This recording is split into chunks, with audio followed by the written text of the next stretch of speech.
Ce cours est dédié à la réussite de tout le clan Israël. Chers amis, il y a une idée que je voulais partager avec vous depuis très très longtemps. Et là, dernièrement, je me sens vraiment le devoir de la partager. Vous êtes au courant de l'histoire qu'il y a eu dernièrement avec un homme qui a été accusé, qui finalement s'est suicidé. Et comme je vous ai dit, on ne sait pas exactement ce qui est vrai et ce qui est faux. Mais il y a une idée que j'aimerais vraiment partager avec vous. Le ressenti que j'ai, l'impression que j'ai, c'est que les gens, ils ne croient plus au concept de Teshuvah. Et j'ai l'impression que dans le monde religieux aussi, les gens, ils parlent de Teshuvah, ils font des belles drachot avant Rosh Hashanah, Kippour, mais que la vraie de vraie Teshuvah, j'ai l'impression qu'ils n'y croient pas suffisamment. Je vais vous dire à quoi je fais allusion, de façon très simple et très concrète. Parfois, je donne des cours. Parfois, il y a des jeunes hommes ou des jeunes filles qui viennent me demander conseil et qui me disent, regardez, on me propose un shidour, on me propose quelqu'un. Bon, au jour d'aujourd'hui, il est parfait, vraiment, des bonnes qualités et tout, mais c'est un choser bitchouva. C'est-à-dire qu'il y a 8 ans, il n'était pas religieux. Ou il y a 8 ans, il a fait des bêtises. Ou il y a 8 ans, il a eu des relations un petit peu interdites ou beaucoup interdites. Et souvent, les filles, elles me disent, mais moi, je ne veux pas me marier avec lui. Pourquoi? Moi, je suis une fille religieuse, j'ai toujours été religieuse. Pourquoi je me marierais avec lui? Et moi, je passe mon temps à dire à ces gens-là, tu crois pas au concept de teshuvah? Tu crois que ça n'existe pas? Parfois, il y a des gens qui viennent me voir et qui me disent, je crois que moi, je suis un cas perdu. Parce qu'avec tout le mal que j'ai fait pendant des années, ok, maintenant je vais faire le bien, mais alors, qu'est-ce que je peux faire? Je suis un perdu, moi. Ah, tu crois pas au concept de teshuvah? Et aujourd'hui, je pense que les gens, ils ne croient pas suffisamment au concept de teshuvah. Je vais vous raconter une histoire, mes chers amis. Un jour, il y a un rosh kollel, ça veut dire un rave qui a un kollel de avrechim, de gens qui passent leur journée à étudier la Torah, des gens mariés. Et il y en a l'un des avrechim, qui a fait une avéra grave, qui a eu une relation avec une femme qui était mariée. Grave. Évidemment, quand on a entendu la nouvelle, le rosh kollel, il a décidé de renvoyer cet avrech.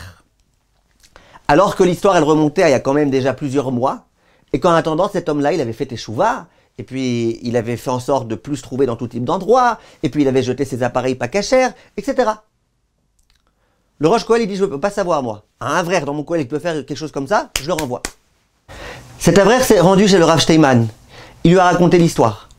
Le Rav Steinman s'est empressé d'appeler le rosh kollel. Il a dit, mais je comprends pas. Tu crois pas, toi, au concept de teshuvah?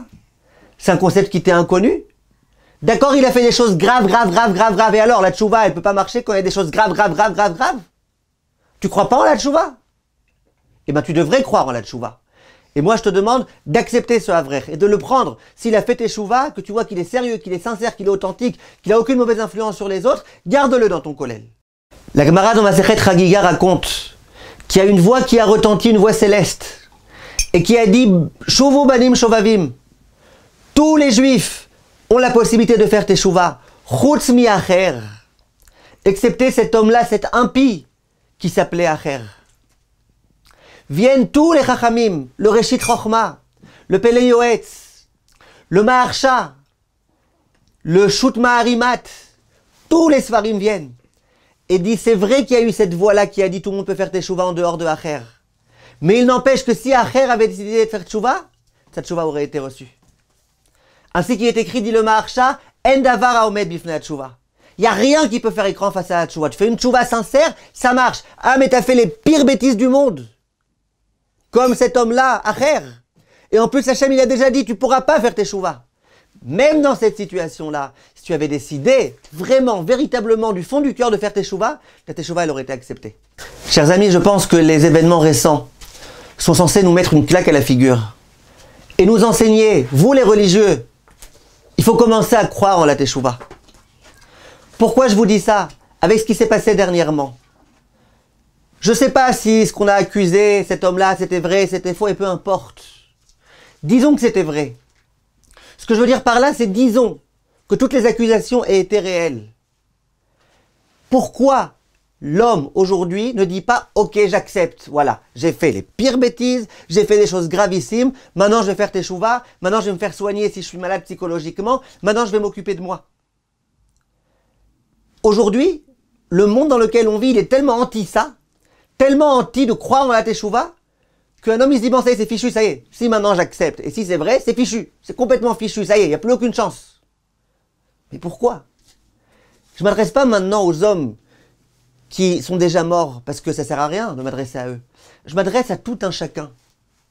Si un jour on s'aperçoit que quelqu'un a fait une bêtise, et même sans s'en être aperçu, dès lors que l'homme lui-même décide de faire teshuva, tout de suite le Yetzer Hara va lui dire non, ça sert à rien, de toute façon tu seras jamais ce que tu étais avant, tu ne deviendras jamais quelqu'un de grand. C'est ça, les gens ils vont te regarder comme étant un.